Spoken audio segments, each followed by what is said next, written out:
All right, looks like we are live. There's something that it's not going live on X, but pretty sure it's going live on the YT. Maybe because I devalidated or whatever, pulled my stupid blue check mark off Hmm. X. Shut you down. Yeah. I mean, I signed up for Super Grok, and I guess foolishly assumed that $300 a month would include the verification check that I was paying for, but apparently that's an additional thing. Hmm. So interesting. Yeah. Yeah. What else? Let's see. So we got all kinds of stuff going on today. What's up, 619? What's up, Fred, Keenan, Kevin? Jesus, everyone's here today. Top of the hops. Let's see. Where is it? Onocoy. Nope. Onocoy. Let's do these guys first. Um, they announced their challenge winners, so they had a bunch of stuff where it's kind of like imagine how good Onocoy can be. And so there was the best setup, and that wasn't an imagine. That was a dude who'd put up an Onocoy and a GeoNet station, just done it super clean, looked really good. You can see all this stuff on X. They had the smartest use case, which I didn't think was that great. It was God, what was it? Like delivering bathroom towels to your window or something. It seemed a little bit ridiculous, but also kind of funny. So I Okay. could see how they did it. I think Yeah. I think the line was like, "Hey, you start a shower and order a towel, and due to precision GPS, you can have the towel delivered to your window of your bathroom." It's like, neat that you could do that. Yeah. Product market fit right there. And then I think their dream partnership was with John Deere, and so someone had done a picture of that. So I think it was kind of cool to see. The other thing that I saw, and I'm seeing all over the place in anyone land, is that Candace Owens gave them an endorsement, did a little ad read for them. So if you're into the, I guess it's the political scene. I don't know who she is other than that Lee talks about her so often. She did a endorsement for them, so that was pretty cool. And really, what it says to me is that the mainstream is picking up crypto more and more.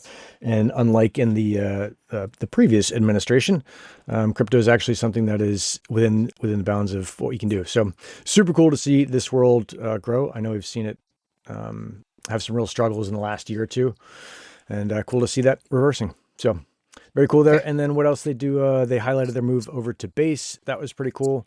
In Helium, we'll come back to this because we got a ton to talk about. But I did see Frank Mong on Coindesk, so as good as always to see Helium getting great coverage throughout crypto. And then I saw a warehouse full of hotspots.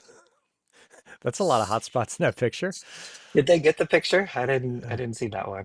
I I know saw they it were on looking for it. I saw it on the X's, and then I talked to Torque Coffee, and they're fine with putting a hotspot in. So I got to go down there and I guess assert the location. We can talk about how that whole thing works at the end of this. But that was cool to see that they are a go. And then last night, there's a hair salon that I was talking to that was like, "Oh yeah, we've got like 25 people in here all the time who are always talking." I was like, "Oh, Wonderful. Yeah. what's That's Helium?" it. Yep. So that was cool. And I guess that's more in Helium mobile land. In Hivemapper, what were they talking about? They've mapped a third of the world's roads. So I think there's this kind of interesting piece where AI is kind of sucking up all of the news, but behind the scenes or kind of competing with AI in the marketplace is pretty difficult right now. But there's plenty of companies that are just crushing and out there and doing super well. And Hivemapper appears to be one of them. So that's kind of cool to see. I haven't seen much new from Wi-Fi Daba. On Demo, I saw that they went out to Detroit's. I think that's Motor City. Cars and Coffee had a super cool video of like all the badass cars out there, and then they're doing a Demo and Spot Hero credit. I should probably put my glasses on. So good to see them kind of Hmm. work in partnerships. I know they had a kerfluffle with their press when they started charging for subscriptions. No one was very happy about that, so it looks like they're just coming back and announcing good stuff. Let's see. Wingbits. There's still a ton of unclaimed hexes. I actually was looking for news on them today, and I was like, oh, I'll go check my dashboard. And I don't know how many are in there, how many Wingbits points are in my dashboard. A bunch. I did see 619 OTA's claimed hex way out in the middle of nowhere, so that was kind of cool. But I just noticed that there's a shitload of unclaimed hexes. So if you're watching this and you want to get in on a deep in where it seems like there's some opportunity, not financial advice, you're a fucking idiot if you do anything in crypto and plan to pay your mortgage with it, but kind of a neat thing out there. And that they do this thing where you can reserve your hex so that once you reserve it, you're kind of locking in your ability to earn from it. So kind of cool to see that. Spexi is getting after it as always. They open up new Spexigons in Grand Rapids, so good to see them doing that. WeatherXM, they are. This is a kind of a confusing thing. Their app is now on Solana, although the token isn't. So Episodes. I think Oh, people were boy, confused. Yeah, sounds like confused a about that. rough migration. Okay. Yeah. Yeah. Yeah, it's I'm just reporting the news, and I don't say Apps that I on always stuff. understand Okay. it or everything behind it. I'm gonna have to Met go look at that one. Yeah, I yeah, didn't hear that. Metsai, we released a new podcast. We actually released two new. I don't think we didn't do a show last week because Helium had the community call, but I released Olivier Hercent, so the head of Actility and one of the founders of LoRaWAN. Yeah, super cool to talk to him. That dude is, it's just like talking, it's like drinking from the fire hose, trying to learn about LoRaWAN from that guy. There's a million things out there, and very gracious guest for as much of a badass as he is. So it's kind of cool to have him on. And then we just He's launched one with awesome guy. yeah, yeah, very cool. Brandon from Multitech. So that was cool. Hmm. That went live yesterday. I'll put an email about that on the MetSci email list. I don't know, the next day or two. We're super busy with this treasure hunt for paleo treats, so that's taken up a bunch of my time. And then if you like what you're seeing here, check out Flywheel Systems. They're done in the description. They're at the bottom right of my screen, and they're raising Deepin and Web3 awareness. So if you're doing stuff with Deepin and want help with deployments, go check those guys out. Shit, I'm not keeping up on the comments at all. Let me see if I can backtrack and get into it, and then we'll talk about Helium. Cancel a I think halving. the last two are the actual. Yeah. Okay. Don't shoot the news guy. No, that's good. When what is it with DIMO new subscription and people unplugging? Are there any other options for mapping Helium IoT? Well, I've got something to say there, but Joey, tell me what's going on with Hmm. Helium, dog. Boy, what is going on? I mean, I think you've seen little murmurs of some of this stuff, but there's a lot going on behind the scenes trying to learn and build. Um, I'm, I guess I'll say it here. This will be the first time, but I'm basically just trying to build from the ground up the full Helium experience. There's no lighter way to put that. Nice. Um, And uh, a Cokes little, is not doing that. I thought she was head of product. Cokes is 100% subscriber side. Okay. I'm network product, so that's me now. Um, Okay. I'm the captain now. Yeah. So Don't fuck this up, Joey. No pressure. we're basically, it's a little bit of bring it back to basics. Hmm. For the folks that were around in those early IoT days, it was a lot easier to wrap your head around the ecosystem. And so I want to sort of celebrate that a little bit and make it easy for somebody to get in there, set up a hotspot and participate.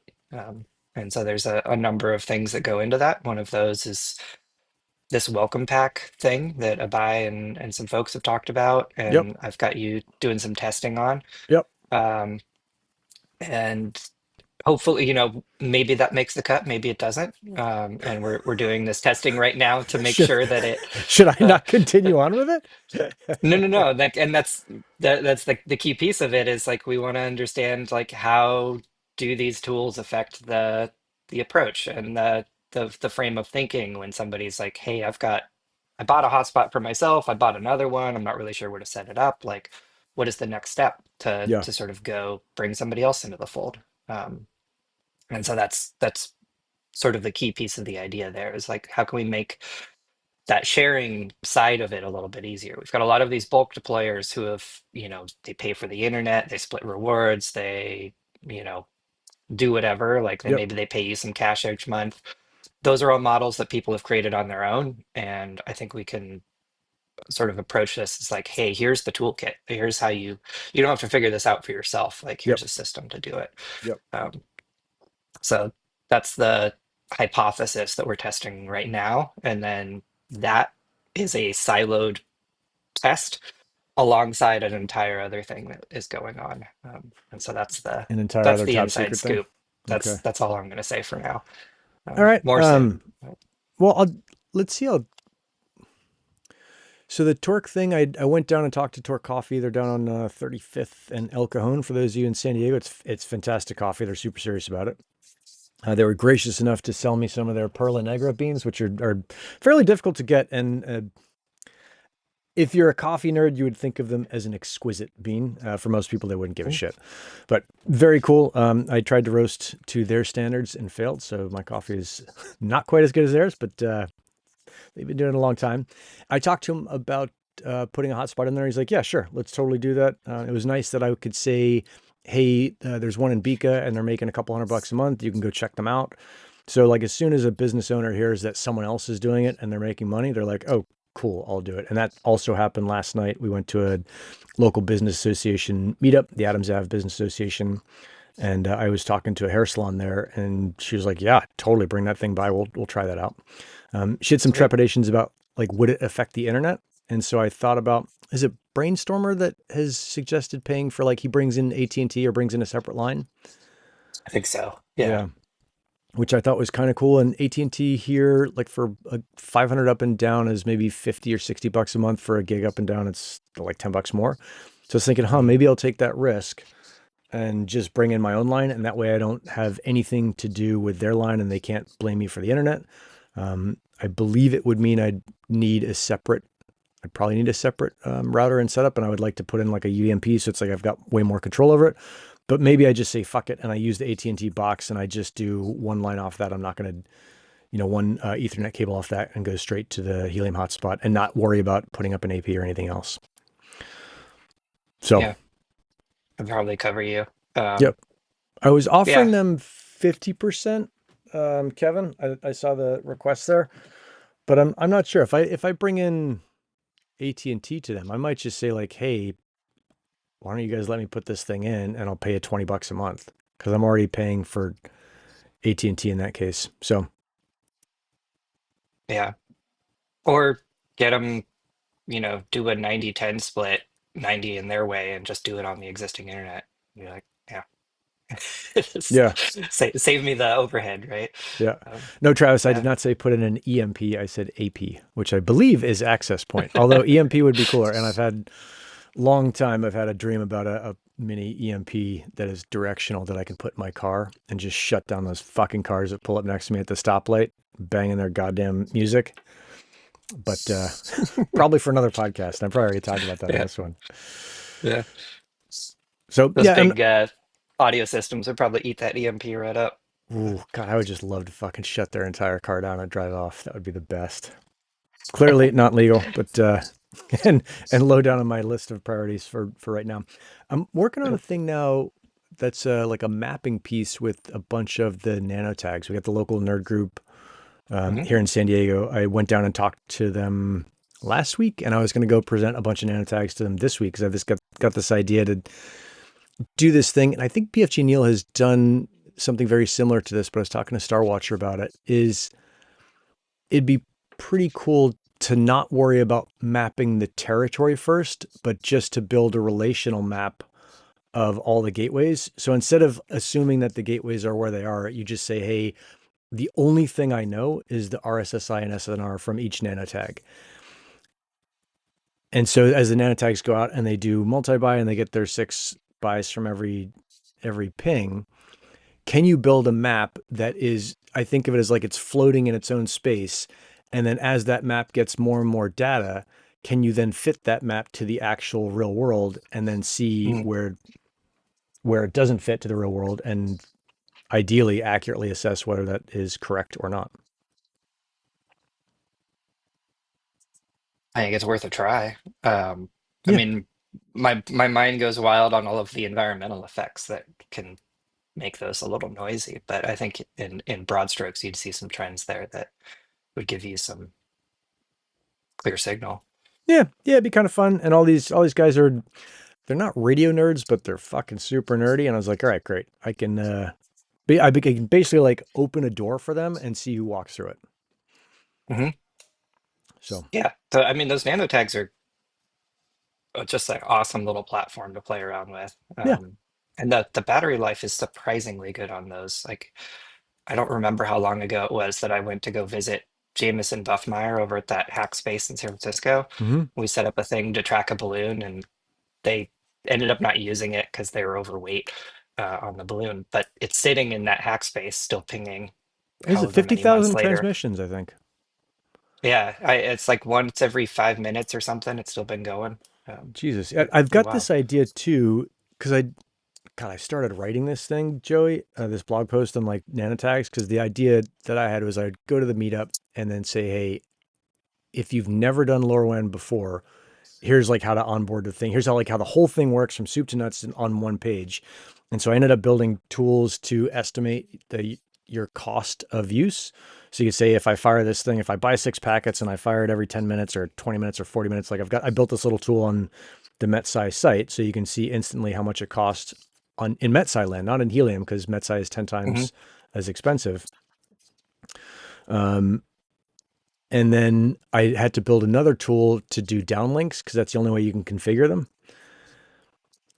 Hmm. And so that tool Oh, says, right. I was supposed to send you down link information. yeah, yeah. Forgot. And me Yeah. and me and Cursor ended up just building our own. Okay. And I think you'd sent me enough. And now it's a GitHub repo in Crystal King where you can just download the thing yourself and kind of use it. So there's this tool that's the download configurator for nanotags. Because I think Travis found the old one for me, but it was a pain in the ass because you had to use the Wayback Machine, which doesn't always work. And I was like, cool, I'll just do like a Brandon Oh, that's experience. right. Yeah, yeah, yeah. Yep. I'll make it better. And so I did that. And now I've got it embedded on MeteSci, although that post isn't published live yet. But the next idea I have is to make it so you can send a downlink at like, let's say you stop moving at 10 p.m. There's no reason to be having that thing firing every 5 minutes, while you sleep. So can I set up some kind of automated cron job and maybe they subscribe to some GK thing or they just use it where at 10 p.m. it sends a downlink saying, hey, basically go to sleep for 8 hours. And then when you wake up, it sends another downlink saying, all right, time to start firing again, like hit every 5 minutes. And that way we just save 8 hours a day of uplinks. I think that's right. Yeah. Yeah. All right, I'm gonna not do this right now. I was digging through my notes because I think I have some other downlinks that aren't documented. Um, Okay. Yeah, yeah. I but mean, anything that goes in there, I'll but look. there's, yeah, that's been like a fun project to kind of build tools as I go to help kind of relatively But, new nerds come into the yeah. system and then crush. And I think they're going to find stuff where like, oh, you did, you missed this thing, but together we make something very cool. Yeah, you got to be careful shooting in the dark on those downlinks. The nanotag has like a self-destruct downlink Oh, that'll okay. like drain its battery, and so like they built all sorts of cool stuff into there. You know, Huh. I would like like to end of find life stuff documentation on it. before it goes into the shredder, like that kind of thing. Oh, Um, huh. I've got yeah. one here. I'm thinking the Oh big yeah. black square in the middle, that's the processor. Yep. And Yeah, then the that's the little, ACSIP. It's like it's the LoRaWAN chip modulator and your microcontroller all in one. It's a pretty and cool then the tiny platform. black thing to the, whatever, the side of it is the actual temp sensor, the little horn Uh, curly things. the little black square, I believe, is actually additional memory, Is it? Huh. if I remember correctly. And then the temp sensor is just one of those little single two-pin IC things. And then there's yeah, just like the component count is wild on those things. There's almost nothing in there. Yeah. Huh. I'll have to look and maybe send a picture and, yeah, see if I can describe it a little bit better. Because I was thinking a little black thing was a temp sensor, but I don't want to lead people the wrong way on that. Yeah. Um, I tore one apart somewhere. yeah. I, Where's here oh, it is. Travis says the one on his one wheel lasted 8 months. And how often was it firing, Trav? You'd probably roll it on the 5 minutes or so. Yeah. Yeah. So that's been I pretty. think that Oh, go ahead. you can even see this. I think the temperature sensors that Yeah. Yeah. Yeah. That God, little. Yep. no, Oh, wait. that one on the far edge. Oh, okay. That's memory. I think that's the temperature sensor, if I remember correctly. Uh, What the fuck? Really? Huh. So it's the tiny, like or it's it's the one of these printer other thing. two. All right.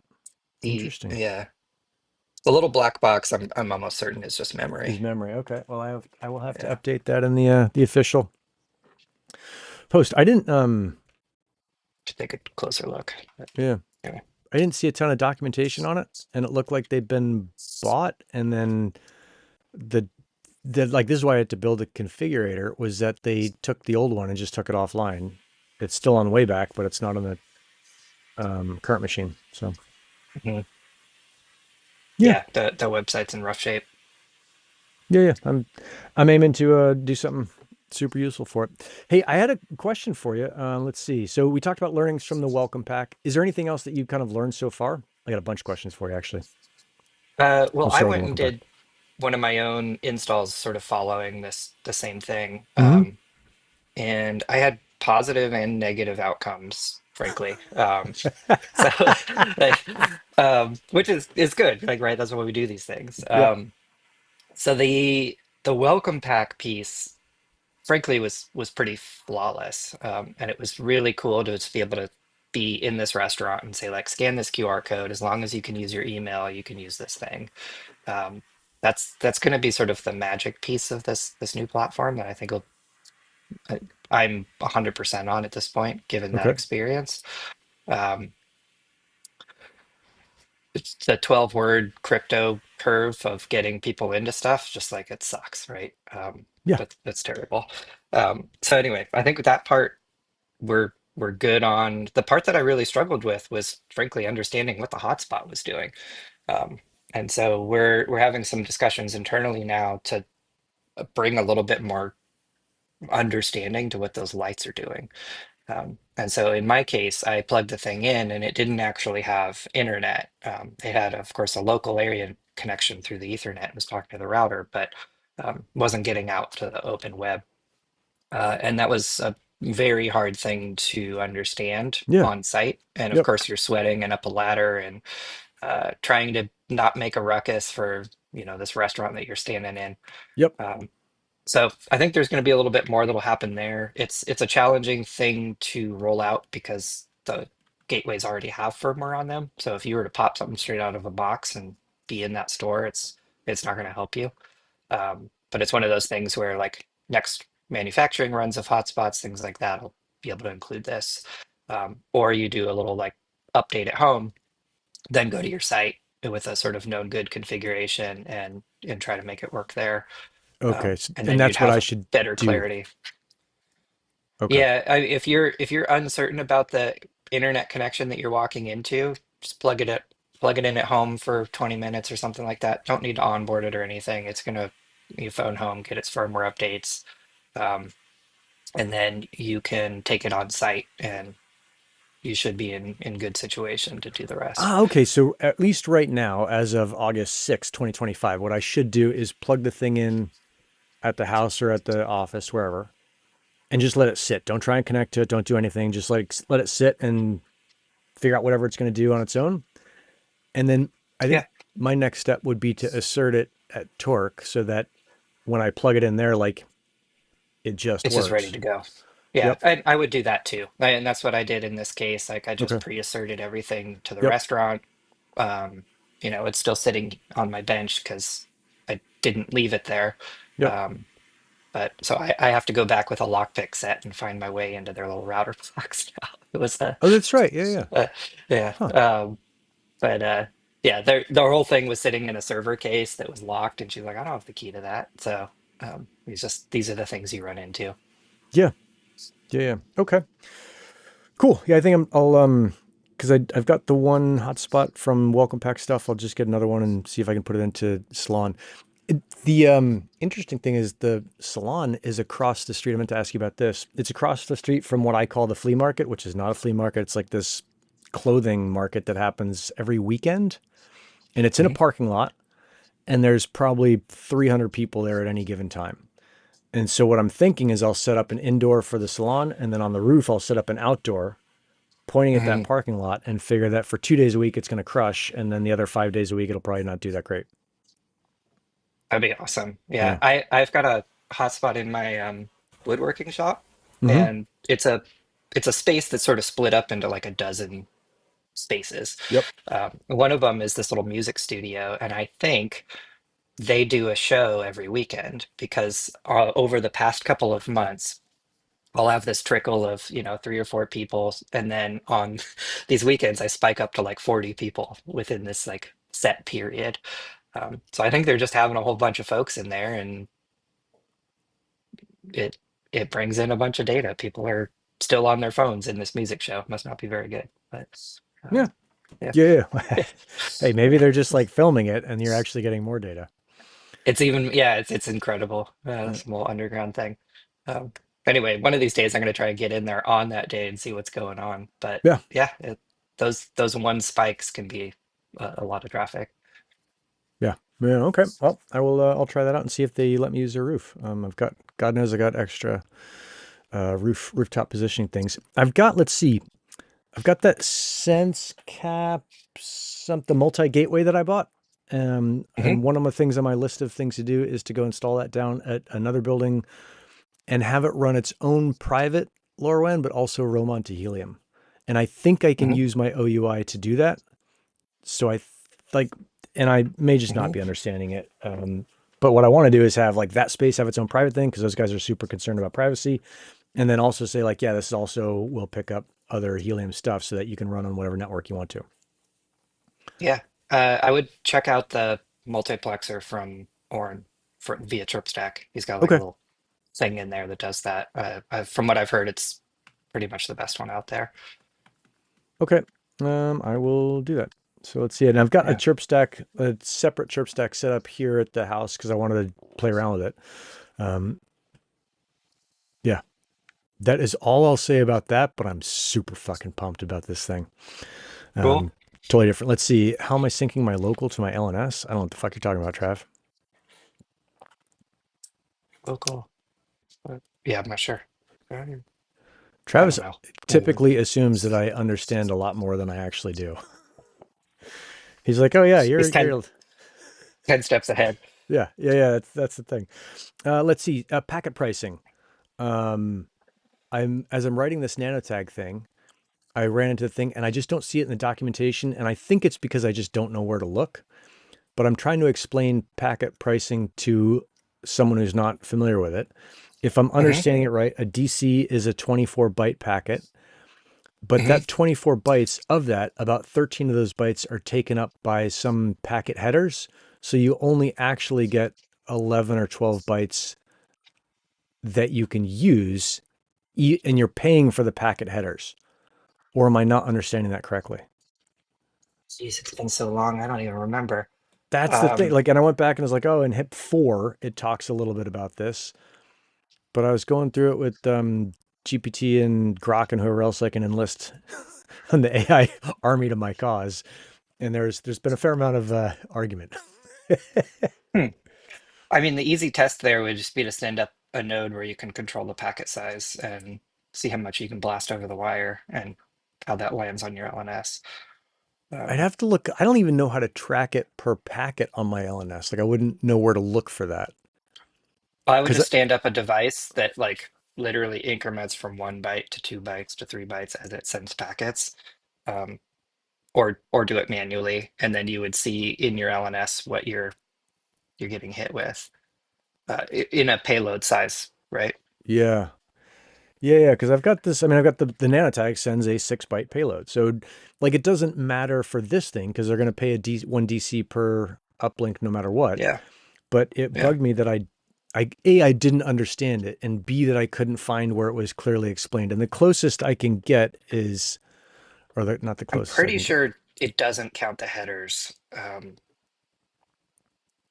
Let me I'm see trying to if I think can. back to like packing all that stuff into like a tracker, a mapper payload, and pretty much used all those bytes. Yeah, I'll send you the docs that I found in our little private chat, and I can put these in the regular chat as well. But it was just the thing was like, huh, this is something that we should figure out how to fix on the Helium side, Hmm. or we just find out where it is, which is equally likely that I just haven't found it. Um, and because this should be super clearly laid out. So if someone comes into Helium and they're like, okay, what am I paying for? There should be no part where they're like, well, it's, back in 2020, it was something. Just fucking send packets. Figure it out, kid. Yeah, And it yeah. could be that I No, just that's don't know how a to read this stuff too. that could be a good detail. The data credit price is pretty clear on stuff, but it doesn't go into those headers. So Yeah. it's So if a you're sending detail we could a take a look 20 at. byte packet and you don't know if you're getting charged for the packet headers as well, now you're spending 2 DC instead of one. And I know DC are super cheap, but double the price is double the price. Hmm. Um, oh, Travis saying you used to talk about that in the cargo repo, the header overhead. I mean, there's some stuff out there, and if I can figure it out and explain it, I'll explain it in this blog post and kind of point it all and stitch everything together. But Yeah, I would like to I see mean, that I could further go laid ask out. the guys too, um, but I'll probably just test it and see what happens. I Okay. almost certain those headers aren't counted towards your 24 bytes, but Huh. So I not, could use don't the quote me on entire that. 24 bytes and not I wouldn't get charged for the headers. Okay. Cool. Yeah, I don't know. Got to test it. Yep. Let's Yeah. see. Helium Plus. I had a question on this for that. Like Mhm. what is Helium Plus? What am I missing here? Yeah, it so we actually formally announced Helium Plus this past week. Okay. I think for a lot of the folks on this show, this is maybe old hat, but the this is the convert your existing Ubiquiti, Okay. Cisco, whatever Yep.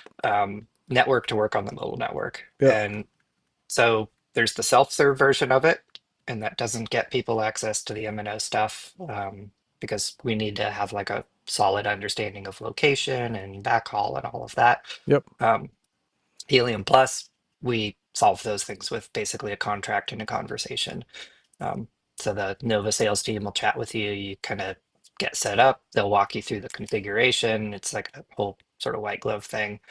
Um, the press went out on it this past week, and it because we had soft launched it. Now it's like formally out there, and the pickup from the telco industry has been awesome.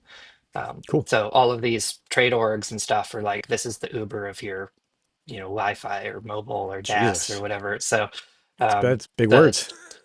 yeah, the existing industry seems just really bullish on this, which is so cool to see. It doesn't feel like this uphill battle.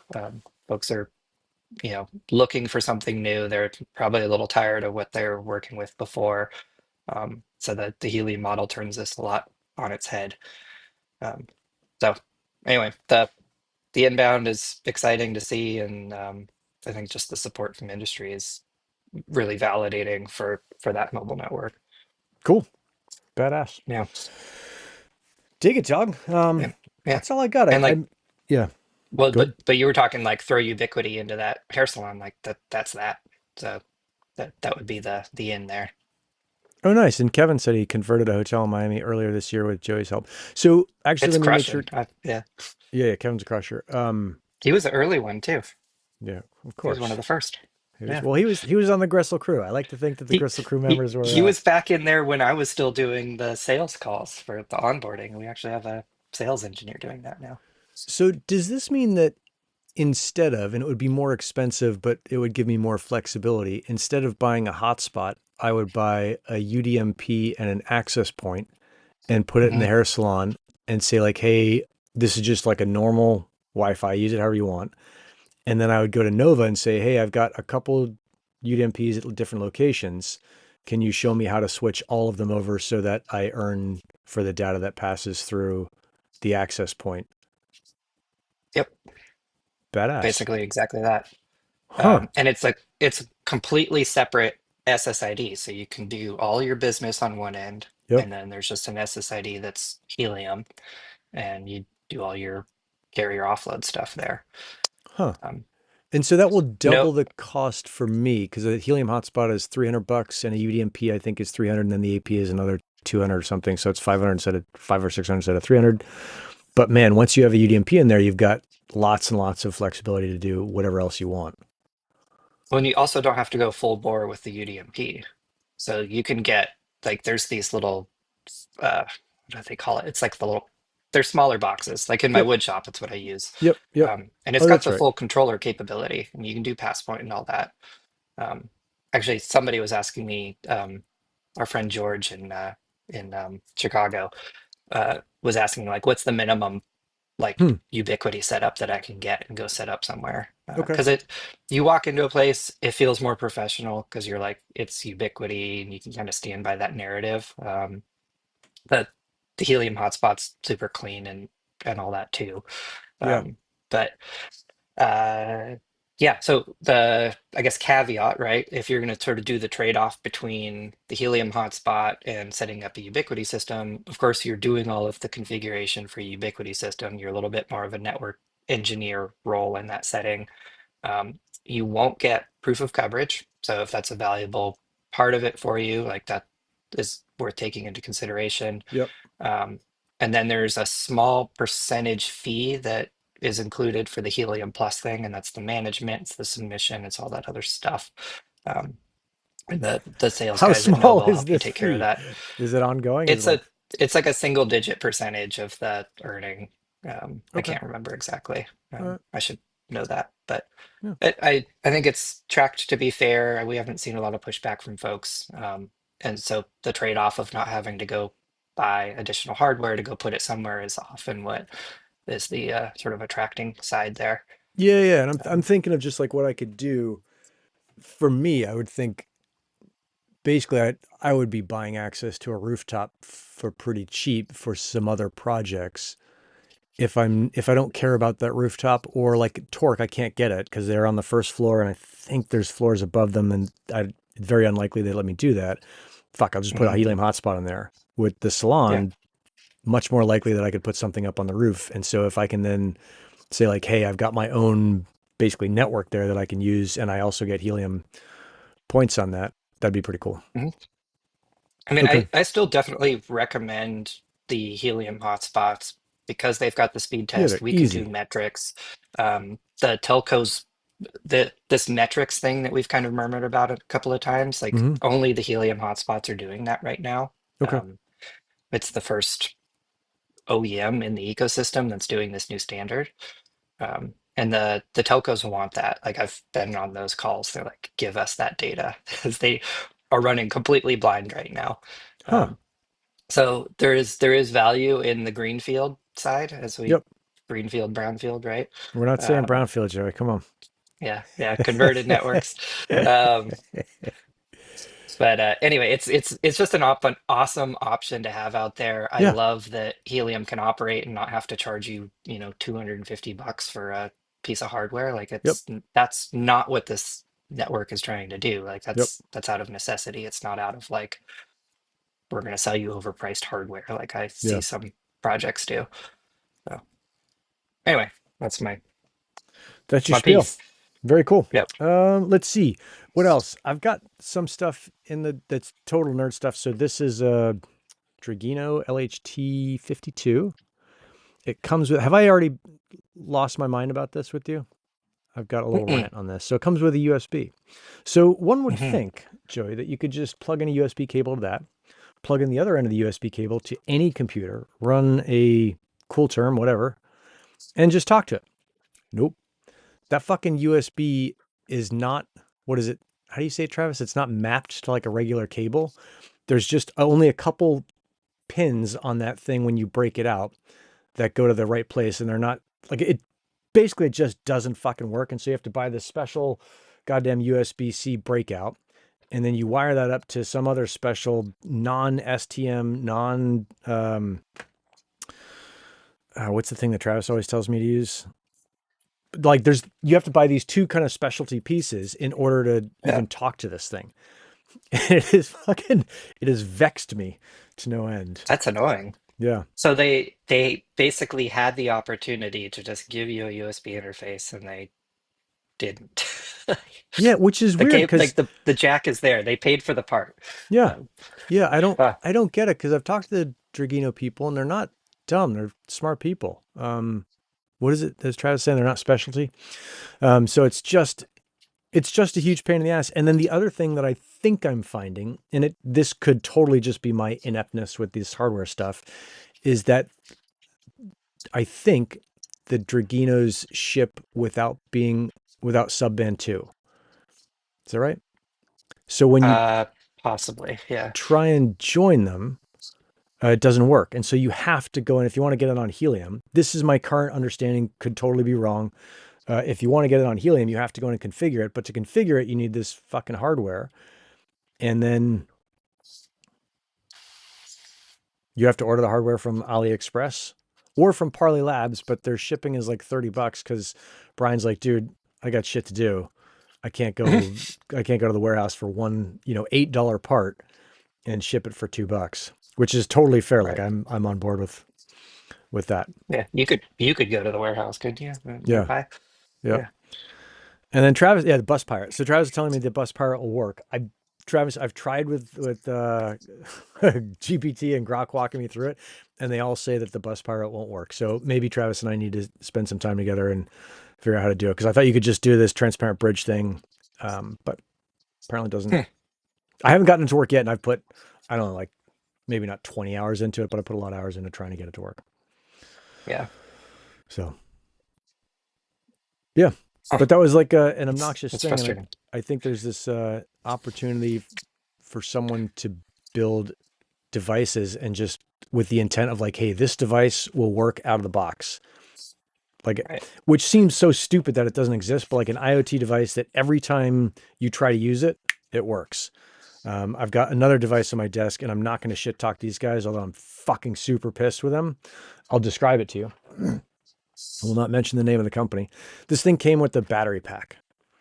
So it's the device itself that does the thing, and then it's got a separate Hmm. battery pack because I didn't want a USB-C cable. I didn't want a cable going to this thing. Hmm. Like, okay, cool. I get the battery pack, and you can't open it. And they've got this video of the company opening it where, sorry, uh, you have to do this weird thing where your hands have to be fucking giant, and you squeeze down on two sides and squeeze down on another two sides and pull it apart.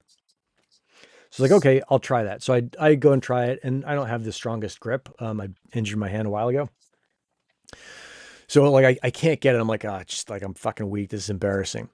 I'm in Paleo Treats fucking with this thing. One of my buddies walks in, a customer who's a climber who can do 2-finger pull-ups. I'm like, hey Hmm. dude, can you help me with this thing? He's like, oh yeah, totally. Him and his girlfriend are there. So he tries it. He can't get it. They're like, show me that video again. I show him the video again. They're like, all right, let's try it again. They both work on it, and they try it with one person, with two people, with whatever. Can't get it apart. I'm like, that's weird. Well, I'll take it to my buddy who's a mechanic on the way home. So I call up Adrian. I'm like, hey, Adrian, I got this thing. Can you help me? I need like a grip assist. He's like, yeah, no problem. Bring it by to him. Show him the video. He can't get it. So I go home and I write the manufacturer, I write the people who sell it to me. I'm like, hey, how do I do this thing? Like, there's a battery pack. This isn't like, it's not even me trying to fucking talk to this thing. This is just the battery pack so I can open it up. And they're like, oh yeah, I just pulled one out of the warehouse and I had one of my engineers open it. It was kind of tricky, but we got it. And that was the first Hmm. support email. It was kind of tricky, but we got it. Keep trying. Yeah. Yeah. It's like, what the fuck? I thought you were gonna tell me they glued it shut on you or something as a No. prank. So then I, Yeah. I, that was the people I bought it from. I then wrote the actual manufacturer, and I shot a video saying like, hey, this is me trying to do this thing. I think I put the video Hmm. on somewhere. I said like, hey, I'm not going to make this video public. I don't think it's the right thing to do to be that like shitty YouTuber that's like, this company's a piece of shit, publicly. And I wrote them like, hey, send them this video. And they did the same kind of thing. They're like, oh yeah, I'd like to just try the latches or try this one thing. And we've gone back and forth. And now they're telling me to insert a screwdriver into one of the latches and pry the thing open. After sending me videos, it's just like a grip thing. And I'm like, Jesus fucking Surprised they Christ. just take a hammer to it. Does anyone test these Yeah. fucking things before they go out the door? Like, hey, take the first 10 that Yeah. come off the line and try and open them. And if you or your whatever, your weak counterparts around you can't do it, don't ship the fucking thing. Hmm. But Yeah. Hardware is hard for all of those reasons. Yeah. a fucking battery That's pack, wild. Joey? Yeah. Huh. Yeah. Uh, I mean, I again, can't I'm name all vexed. of the times I've picked something up and I've had to figure out what weird ass decision they made. Like I've got a piece of hardware on my desk that has a battery, has a USB. You would think you could plug the USB in, right? And interface it like you're saying, right? But it only works if the battery's plugged in, so it won't take power off the USB to do the thing. And Even so if you it's got just your like, 3v3 or like 5v on there. Yep. yeah. So it's like the whole thing's like blinking at me. It's like lit up and powered, but it Yep. won't actually communicate over serial until the battery's plugged in. And you know, Yeah. had to figure that one out. No, it's Yeah. I mean, I guess it's true. Hardware is hard, but every time I touch an IoT device, I'm always like, fuck, I should just start a company. And the only contribution I would make is before we ship anything, I would try to use it. And if it doesn't Mhm. work, and it's not intuitive, I would send it back and be like, hey, can you guys just fix a couple things? But Yeah. I will say, I think I had a really positive experience with the WeatherXM stations. Um, yeah, I, from all I remember, I basically pulled up the app and told it to go, and it goed, and we were good to. Yeah, I was happy. It's getting weather. yeah. Mine's been working for ever. Is it back there? You can barely see it. Oh, I meant to nail it Yeah. first. Yep. Um, Well, yours is in LoRaWAN, so uh, yeah. Well, no, that one is a Wi-Fi one because it's on the house, but it uses LoRa to yep, communicate from the M5 up to the station, right. and then The from I'm the talking the full on like Helium one was super seamless. dude. So, That's a good point, Joey. Um, I bought one of their first Helium ones, and that thing I put it out on a mountain for some paragliding stuff. It was a every fucking week I was out there updating firmware. really? Okay. And then they did Yeah. something like 3 months ago. Zero problems since. I forget what they Mm, did. They announced it, and it was I think it was like they decreased the requirements for GPS, so you didn't have to get a GPS fix every hour or something like that. And ever right. since then, zero problems. Yeah. So Yeah. yeah, Good stuff. Yeah, and yeah, certainly a couple of little hiccups here and there on the network side. I think ran out of data credits once and yeah, that's right. And I guess just they're whatever else. But 619 saying their uh, servers aren't working. yeah. Yeah, Anyway. yeah. So all right, buddy. That's all I got for Yeah. today. You got anything else weird? Any other helium stuff to hit? Uh, I don't know. Just yeah, keep thinking about what deployments look like. I'm working on some stuff on the IoT side as well. Nothing to share there yet. I hope I can Is that a talk about wink or it are you soon. squinting? It's a little of a both. Uh, I mean, yeah, it's just yeah, we keep tracking forward and trying to make good things happen. So Cool. I'll leave it at that. Yeah, yeah. Um, one thing I would think this is something that I'm thinking about for this deployment is PoE for the helium hotspot. Mhm. That seems like something, and I don't know. This is how I would solve it off the top of my head, but it's probably wrong. Is that there's something that ships with a PoE injector, and that would might be an option where you're like, hey, I'm gonna The put good. the outdoor does ship with a PoE injector now.